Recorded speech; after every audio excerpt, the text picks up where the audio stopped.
Hello, class.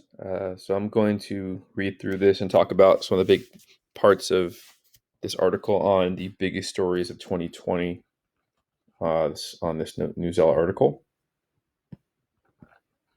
All right, so let's get going. The year 2020 was historic in many ways. COVID-19 has affected every person in the world by changing the way we live, work, play, learn, and interact with each other. Students, teachers, healthcare workers, grocery store staffers, people who make deliveries, and many other all pitched in to help during the crisis. The pandemic, which spread across the globe, has claimed the lives of more than 319,000 Americans.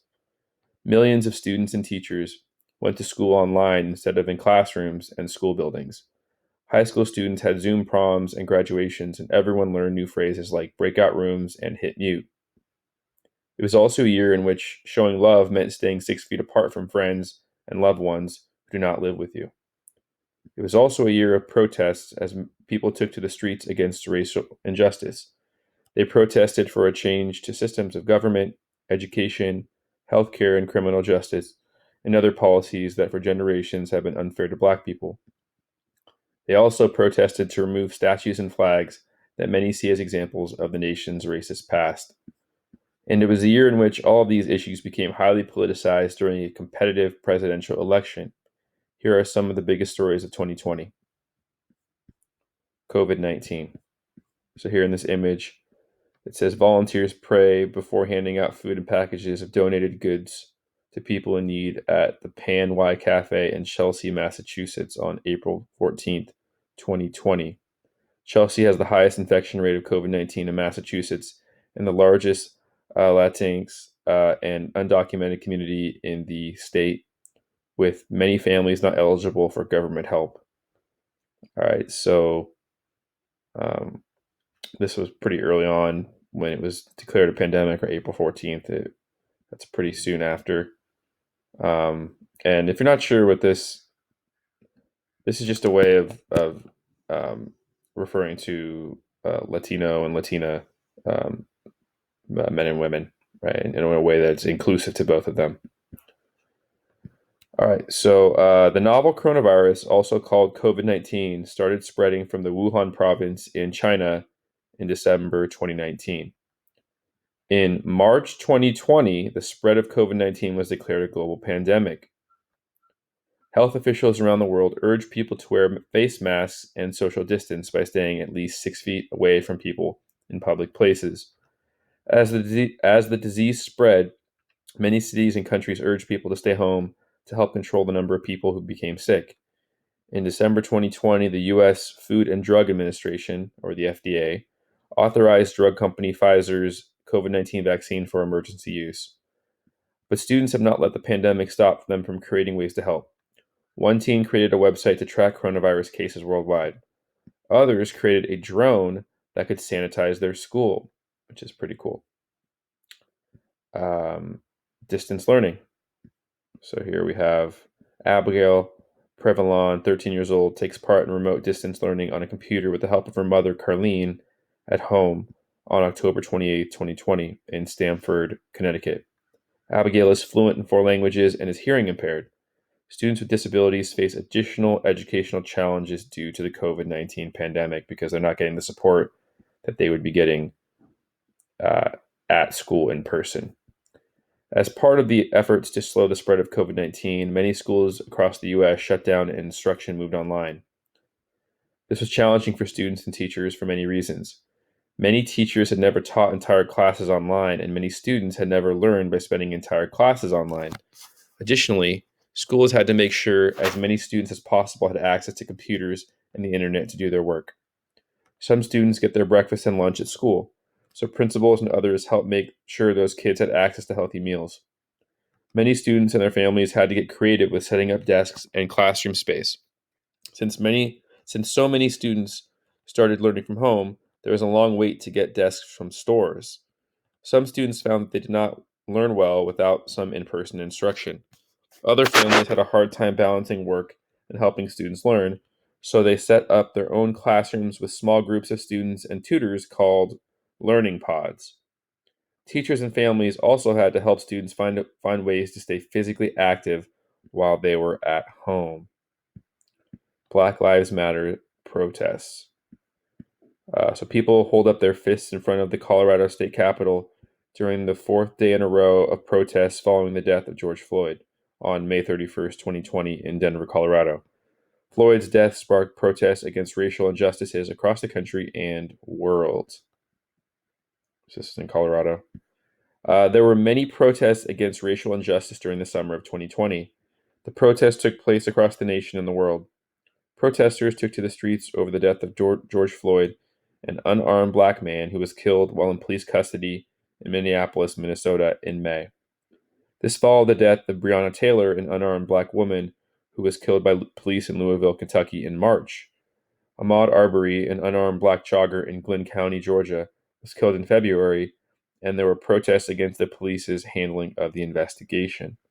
The protests, boycotts of businesses, and social media campaigns led to discussions around racism and police violence against the black community. So boycotts of businesses just means people not buying with certain companies and stores because they don't stand for the right things. It has also led to conversations about police interactions within communities of color. There are also demands to remove symbols that many see as racist, so like statues and stuff of Confederate soldiers and those sorts of things. There's been a lot of activity to remove those statues. West Coast fires. Here it says embers light up a hillside behind the Bidwell Bar Bridge as the Bear Fire burns in Oroville, California, on September 19, 2020. Deadly wildfires in California have burned more than 4 million acres in 2020. This was more than 2 times the previous record for the most land burned in a single year in the state. The smoke and ash in the air got so bad that the Bay Area in California experienced an orange sky for a day, which I'm sure you all remember. And so this is a story that is hitting all of us here because we live in California, right? So wildfires in California turned the skies orange with ash falling and coating anything left outside within miles of the fires. By early December, more than 2 million acres burned. That is twice the size of the state of Rhode Island, Rhode Island's a small state, but it's still a state, so that's massive. It is also a state record. Thousands were forced to evacuate their homes and seek shelter. Government officials in California and Australia have been increasingly turning to indigenous land practices to improve fire management in the wake of deadly wildfires every year. So a lot of this has to do with like controlled burns, controlled fires, which indigenous cultures would do, right? They would burn parts of the forest so that it didn't overgrow. Because if the forest gets too grown and there's too many trees, then when the fire starts, there's nowhere for it to stop. Firefighters fighting these wildfires save people and animals that are affected.